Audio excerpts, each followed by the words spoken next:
नमस्कार. आता इथे तुम्ही बघू शकता की तोंडलीची अतिशय मस्त अशी कोरडी भाजी आपण केलेली आहे. यासाठी मी अर्धा किलो तोंडली घेतलेली आहे आणि त्याचे असे बारीक बारीक काप करून घेतलेले आहे. त्यानंतर या ठिकाणी मी एक कांदा घेतलेला आहे. आपल्याला कांदा चांगला बारीक चिरून घ्यायचा आहे.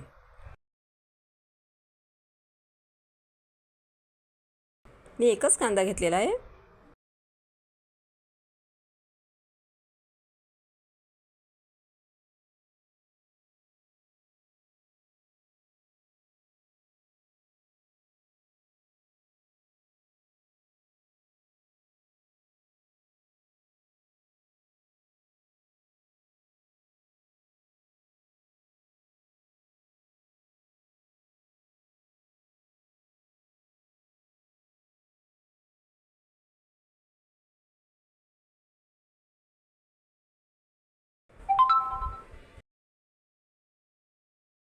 आता त्यानंतर मी कढईमध्ये पाणी घेतलेले आहे आणि आपण जे तोंडलीचे बारीक बारीक काप केलेले होते ते आपण याच्यामध्ये स्वच्छ धुवून टाकायचे पाण्यामध्ये.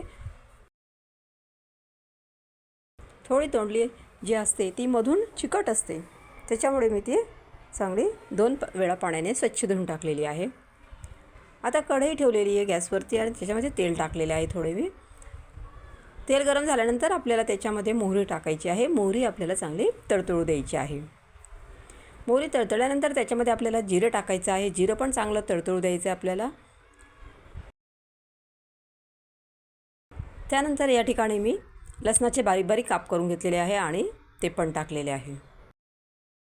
त्यानंतर आपल्याला त्याच्यामध्ये आपण जो बारीक कांदा चिरलेला होता तो त्याच्यामध्ये टाकायचा आहे आणि तोही आपल्याला चांगला होऊ द्यायचा आहे. आता इथे बघू शकता कांद्याचा कलर पण चेंज झालेला आहे, तो चांगला फ्राय झालेला आहे. मग त्यामध्ये आपल्याला पाव चमचा मी हळद टाकलेली आहे, 1.5 चमचा धना पावडर टाकलेली आहे आणि 1 चमचा तिखट टाकलेले आहे. आता हे सर्व मिश्रण आपल्याला चांगलं मिक्स करून घ्यायचं आहे. त्यानंतर जी भाजी आपण धुतलेली होती तोंडलीची ती त्याच्यामध्ये टाकायची आहे.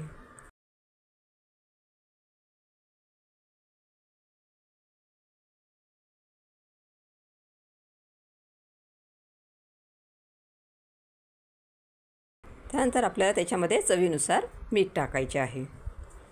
आता हे सर्व मिश्रण आपण चांगले मिक्स करून घेऊ.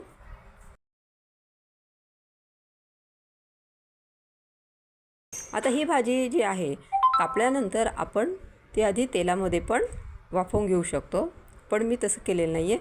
मी डायरेक्टली फोडणी दिलेली आहे, म्हणजे तिच्यात जास्त तेल होऊ नये त्यासाठी मी डायरेक्ट फोडणी दिलेली आहे. आता हे सर्व मिश्रण आपण चांगलं मिक्स करून घेतलेलं आहे. आता याच्यावर आपण झाकण ठेवून देऊया आणि थोडीशी आपल्याला ती भाजी जी आहे ती चांगली गरम होऊ द्यायची आहे आणि मग थोडंसंच त्याच्यामध्ये पाणी टाकायचं आहे. म्हणजे अर्धा ग्लासपेक्षा देखील कमी पाणी मी त्यात टाकलेलं आहे.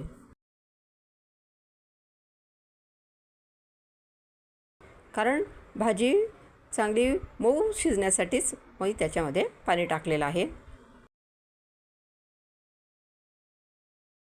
अशी जर नुसती आपण वाफेवर शिजवली तर ती पूर्ण मऊ होणार नाही, म्हणून मी पाणी टाकलेलं आहे. आता इथे आपली भाजी तयार.